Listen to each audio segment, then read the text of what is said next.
want to thank God for all he's done. First for me. You know, he's given me a great husband and a beautiful family. My life didn't start out with such great odds. Some of you maybe have similar story.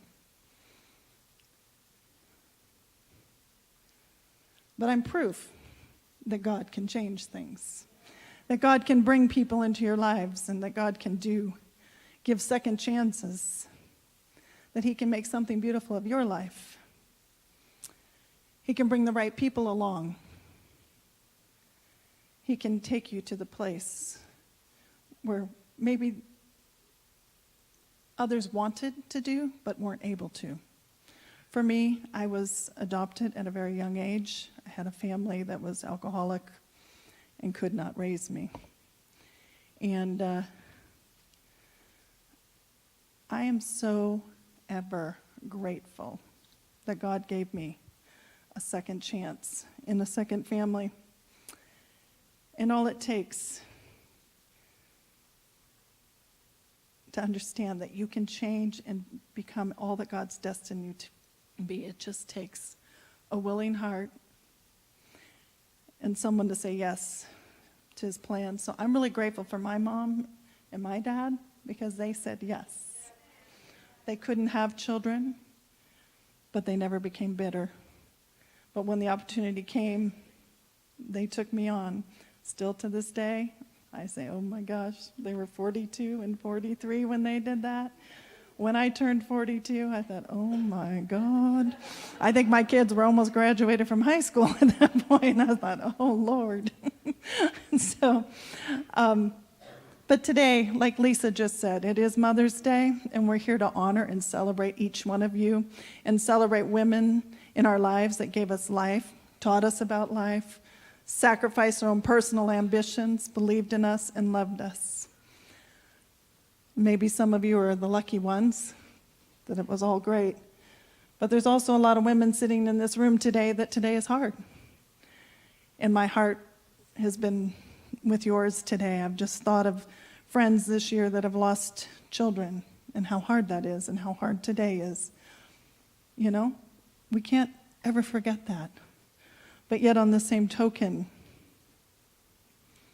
God loves them and we love them and we want to be there for them.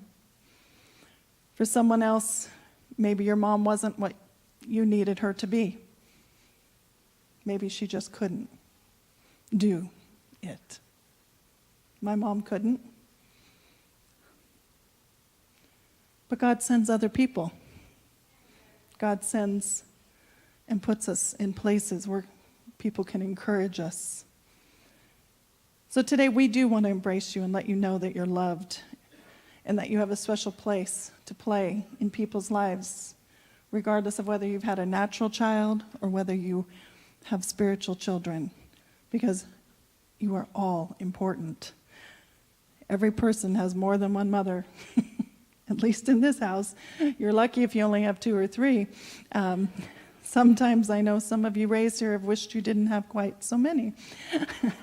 But as they say, it takes a village to raise a child. It takes a church. It takes a lot of people. It's a tough job, you know. Preparing to speak today, I just kept saying, God, what do you want to say? What do you want to say? Because there's more than women in this room, if you haven't noticed. And I believe that God speaks to everyone.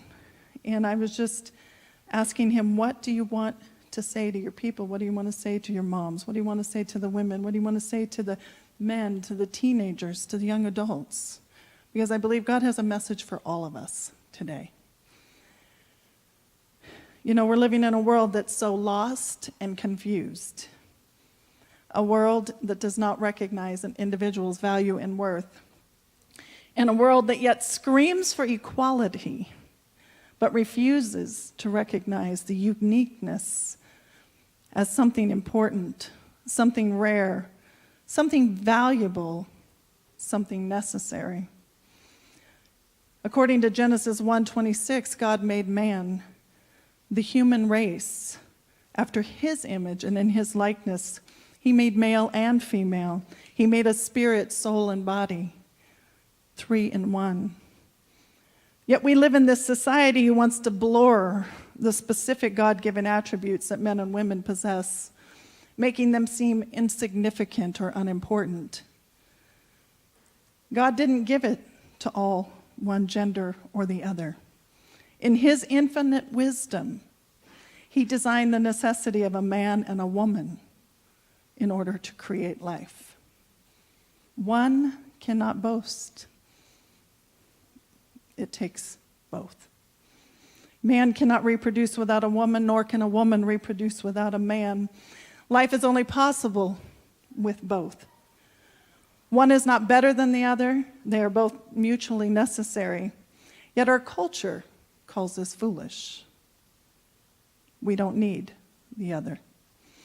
Even science confirms that it takes a seed and an egg implanted into a womb to reproduce another human, to produce life. The womb is the place where life begins. It is the place that is secluded within the body of a woman, and it's not seen by the natural eye, yet it is an integral part to the beginning stages of life. Without getting into a science lesson today or into the facts of life, we all understand that the womb is where life begins. The womb is the home that nurtures, feeds, protects, and causes life to grow. It's inside the woman's body a child is conceived. Tissues begin to grow, cells begin to expand, a heart begins to beat. And as time goes on, bones are formed, organs grow, little limbs bud, little fingers and toes, facial features appear. The psalmist says it this way in the 139th chapter. He said, "You made all the delicate inner parts of my body and knit me together in my mother's womb. Thank you for making me so wonderfully complex.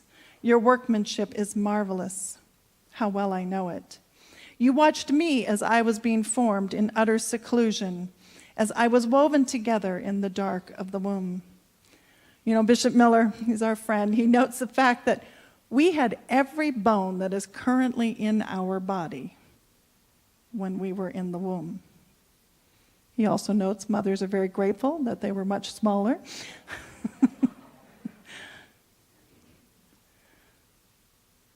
But God is the most amazing, amazing designer ever. He creates life.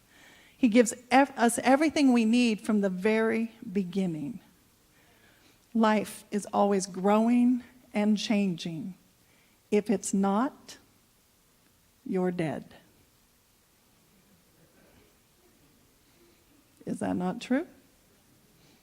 Mm-hmm. So taking a moment to reflect on these humble beginnings and the womb and the dark place, as the psalmist said, a place of utter seclusion. Everything that has life will be nurtured in the dark. The lonely place. Even a seed must go into the earth, be buried in the dark. Even a butterfly cannot emerge until it goes into a cocoon. We must recognize that it is the darkest times in our lives that new life is being formed. So no matter what state you're in, if you're in a dark place right now, wait. No matter male or female, no matter where you are in this growth cycle, the earliest stages of new life, or whether you're down the road living life to its fullest, don't be fearful of the dark times, because God is working. Just let him work and know that he has great things ahead. As I get back to the subject of thinking about moms today, you know, we have to really recognize that women are unique. We're very different. We're very special. We do things very specially sometimes. We're always trying to be very helpful. We know a lot. Our brains are amazing.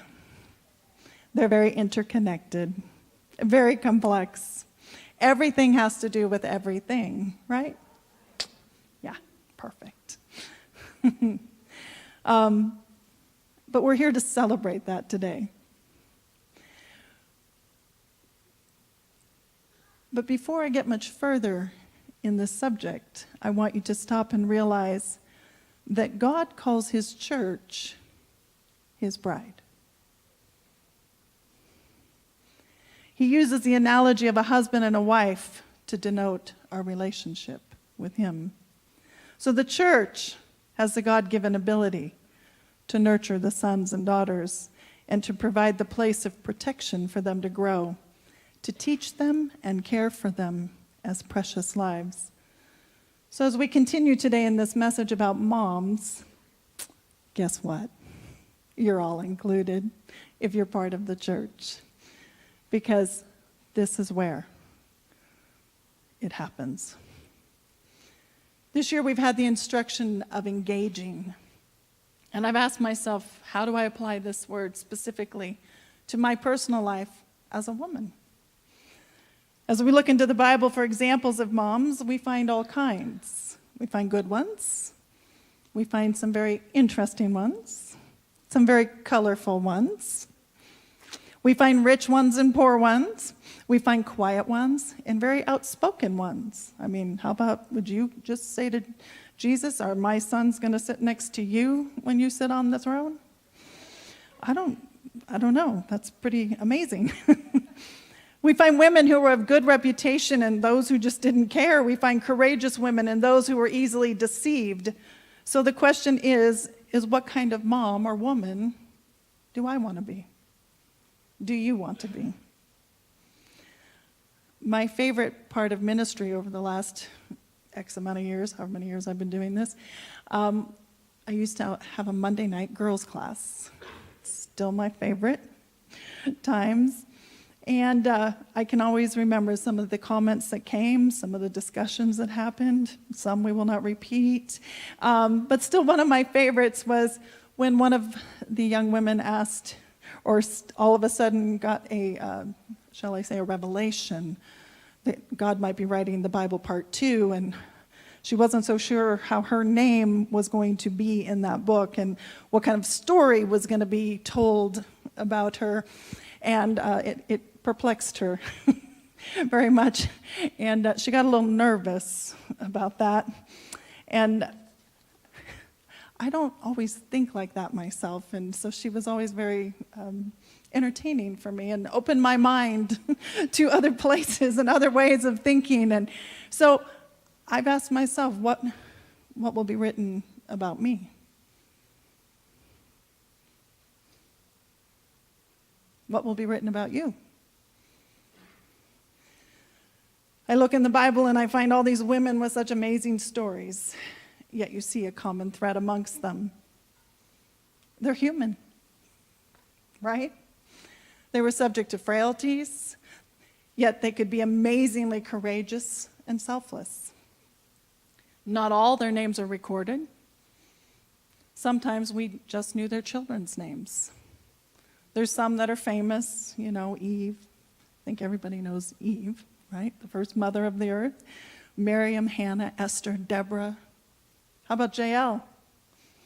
Yeah, my kind of gal. Bathsheba, Mary, Elizabeth. That list goes on. Then there's others that were mentioned, but they were quickly forgotten as the story of their child unfolded. Women such as Jochebed, Moses' mother. She gave birth to a son in a very devastating era. All male children 2 and under were being killed because the Egyptians were afraid to be outnumbered by the Israelites, and they plotted to destroy the seed so life could not go on, or at least be marginalized. When Jochebed gave birth to her son, she realized the call of God on his life immediately. Like I said, moms know. And she hid him as long as she could. And then she built him a little ark to preserve him, and she put him in the river. And he floated down the river, and he was found by the princess of Egypt, and that she had pity on him, and she chose to raise him as her own. So she named this little baby boy Moses, which means being drawn from the water, and she allowed a Hebrew woman to nurse him until he was older. This woman ended up being his biological mother, Jochebed. She knew she only had a short time with that child. She knew what that child was going to be exposed to, being raised in a Pharaoh's house, in a world completely opposite of his birth. So she took the opportunity to pour into this young boy everything that she could. She knew her time was short, and she made it count. We find in the scriptures that Moses knew who his family was, that he went to see them. He saw their oppression. He actually got very angry one day and killed an Egyptian because of it. Jochebed made a very courageous move to preserve this baby boy, and she gave him to God to become the deliverer he was destined to be. Her name was not the important part of the story. It was her actions. Mary, the mother of Jesus, had to do the same thing. There was another decree on children again. Interesting how these decrees against children come when deliverers are being raised. She had to believe the word given to her by the first angel, and then by the prophets at the temple when they went to dedicate them, announcing her child was the long-awaited Messiah. Simeon said to them, and he blessed them, and he said to Mary, the baby's mother, "This child is destined to cause many in Israel to fall, but he will be a joy to many others. He has been sent as a sign from God, but many will oppose him." Mary knew the call of God on Jesus' life. She knew his purpose. She knew from the earliest announcement by the angel to the moment they walked into that temple to begin this child's journey into his destiny. Mary had to choose to suffer shame and give up her reputation to birth this Messiah, the much-awaited, anticipated Savior of her people. Can you imagine her thoughts when she heard people talk about him? Mark shows or quotes, he says, "Then they scoffed, and they said, 'He's just a carpenter, the son of Mary. He's just a nobody.'" When she knew in her heart who he was. So when I look at these two moms alone, I just ask myself, what would I have done? I probably would have told them who he was. When they started saying, "He's just," I would have said, "You want to make a bet? You're talking about my boy right now. You want to make a bet? Let me tell you what God destined for him. Let me tell you what he's going to do. Let me tell you." But I guess that's not exactly what happened. I asked myself, what price would I pay? What chance would I take? Would I believe what God said, even when no one else did? Would I have been able to trust God like they did? These two women gave it all. They weren't recognized personally for anything great, yet they were part of birthing two of the greatest deliverers known to mankind. Were they important? You are the judge and jury now. Was their life important? Even though everyone around them had no clue at the time. These women were great because they said yes to God. And they followed what God told them to do. These two men, Moses and Jesus, were once children, yet they changed the course of the world. Would we be content in our part in the plan of God here on earth to just be noted as their mother? The women given the heavenly responsibility to raise God's plan to save his people? Or will we think less of our assignment? It's not that important. Are we willing to do today whatever it takes to raise deliverers, world changers? What are we imparting today to our children? Are we speaking to them of their future, their destiny, their part to play in this generation? Do they know who they are from me? Do they know? Because believe me, there's a lot of other voices out there. There's a lot of other voices trying to say, this is who you are. That's what you're supposed to do. But what does God say they're to do? God is raising up mature sons and daughters, ones that will set captives free. They will even set creation free. Do we remind them of God's plan? Do we recognize the importance of teaching them the word, living the word, making it easy for them to see the value of following the Lord's plan? To me, these are hard questions, yet a simple answer. Yes, I want to do that. That's what I want to do. Then we look in the scripture and we find another mom. Judges 5 says, there were few people left in the villages of Israel until Deborah arose as a mother for Israel. We have no idea if she had natural children. But what we see was that she had a place in government, she was a judge, and that she was a mother in Israel. She had to arise. She had to be God's messenger of pending victory to the captain of the army. She had to go to Barak and say, the Lord gave me a word for you, and the Lord said that if you go into this battle, you're going to win. And he said, that's awesome, but I ain't going unless you go. Why did he need her to go?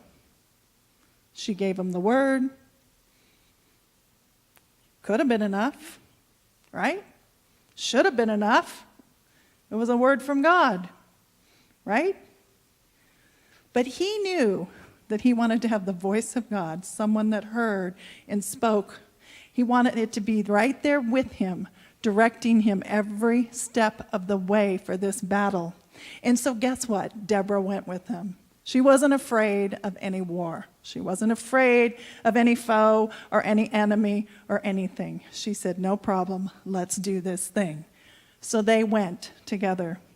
And they forced the captain of the enemy's army, his name was Sisera, to run because they killed all of his soldiers. And he jumped off his chariot and he went to running. But God's awesome because God sent him running right into another woman's house. And she knew how to identify the enemy. And she said, no problem. Come on in. Here, can I give you something to drink? Oh, you just want water? No, here's some milk. Here, why don't you lay your head down? Why don't you just rest a little while? You appear very tired. You've been running. I love this lady. She's awesome. She's hospitable. She's great.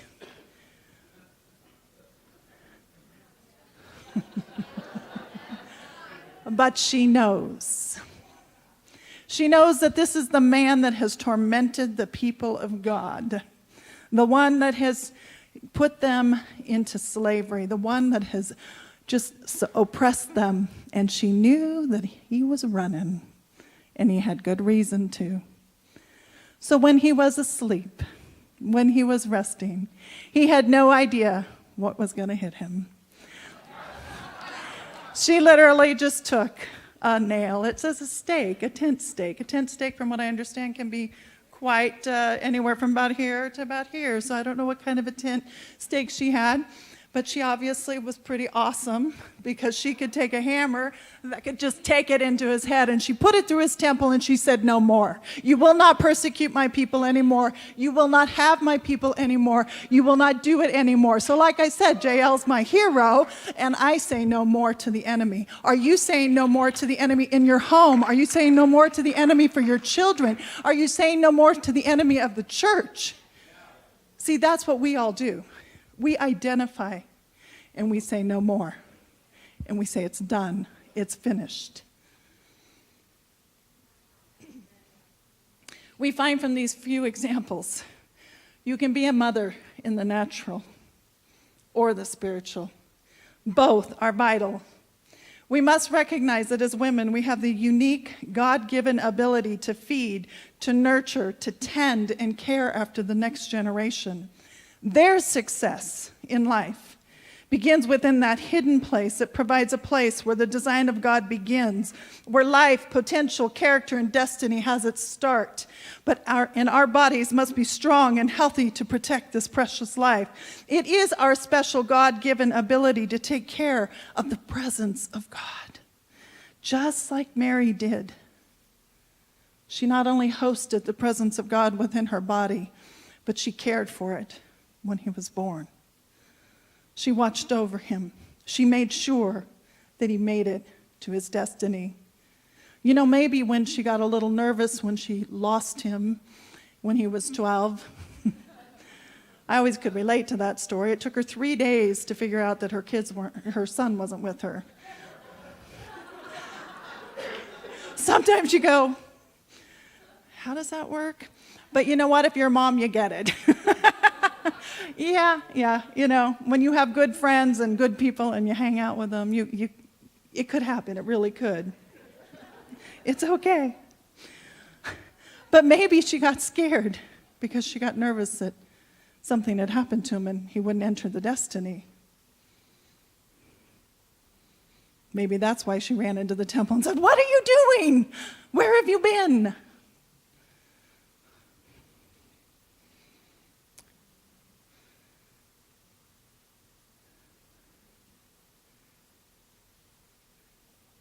You know, Mary could have said no to the angel.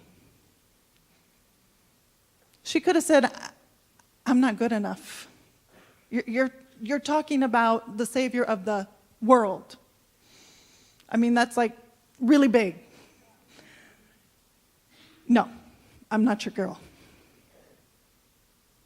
How many of us say that when God comes and he says, "I have a special assignment for you. You can do this"? No, God. No. Not me. That's too much. But when we know God's chose us for something, we know we have a destiny. We know that we have a Father that loves us. We're willing to say yes. We can also choose to be like Hannah, who after years of barrenness, when God granted her the desire of her heart and gave her a child, we can also recognize the gift and raise a child to become the nation's prophet. Samuel became the prophet to the nation. He's the one that anointed David king. The one who would change their world. We can faithfully bring our children to the house of God, just like Hannah, where they can be taught how to serve the one who gave them life. We can make a coat for them each year, recognizing that last year's is too small, that they got to grow. She brought a coat every year. We can also be the Elis who received the challenge to look after another woman's child and be willing to do everything we can to train that child to hear the voice of God so that they can become a mouthpiece in their generation. So even if you've never given birth to a child, you must know that you have the potential within you and the God-given ability to nurture God's children here on earth. Your personal connection is just as strong, just as important, just as vital to their success to grow and become who God has destined them to be. Psalms 113 says he gives the childless woman a family, making her a happy mother. Single barren, thou that didst not bear, great shall be the number of your children. The generation we live in needs voices. It needs people to recognize the times we're in, promises spoken by God, those who will be willing to do whatever it takes to see them succeed and become who God has destined them to be. Each one in this room, male or female, has this ability to recognize your ability to influence the next generation. It cannot be someone else's job. It must become ours. We must choose to engage. We must be able to recognize the sons and daughters of God right here in our midst that creation is crying out for. And we must be willing to risk it all to raise them to know their God. This means tough choices. It means things being different. It means complete recognition of the call of God. And it requires knowing God's heart. His heart to nurture, to strengthen, and grow people. The job of the enemy is real simple to identify. He wants to rob, kill, and destroy.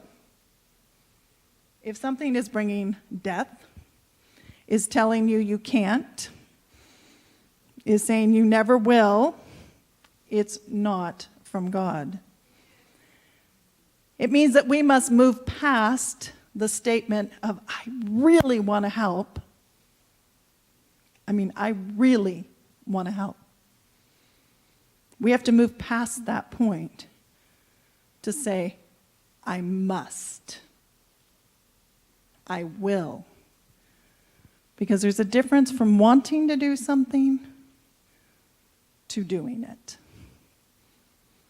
You can want something your entire life.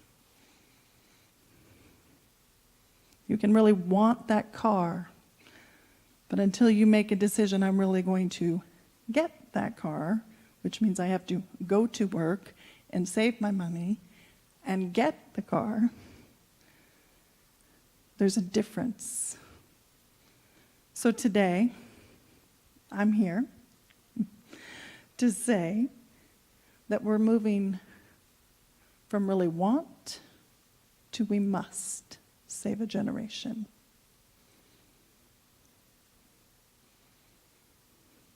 We're not going to settle for anything less. This generation is being bombarded by all sorts of craziness, all sorts of things that are so untrue. Not on my watch. Not on yours. Not on this church's. We need to reach the next generation. That means it starts next door in the Samuel Company. It means that we go in and we care for them and we love them and we embrace them and we teach them the ways of the Lord and we teach them that they can hear God, whether they're this big or this big. We teach them there's no junior Holy Spirit. Okay? We teach them that God is their father, not their grandfather. That God's their daddy. And then it goes from there. It goes to every age.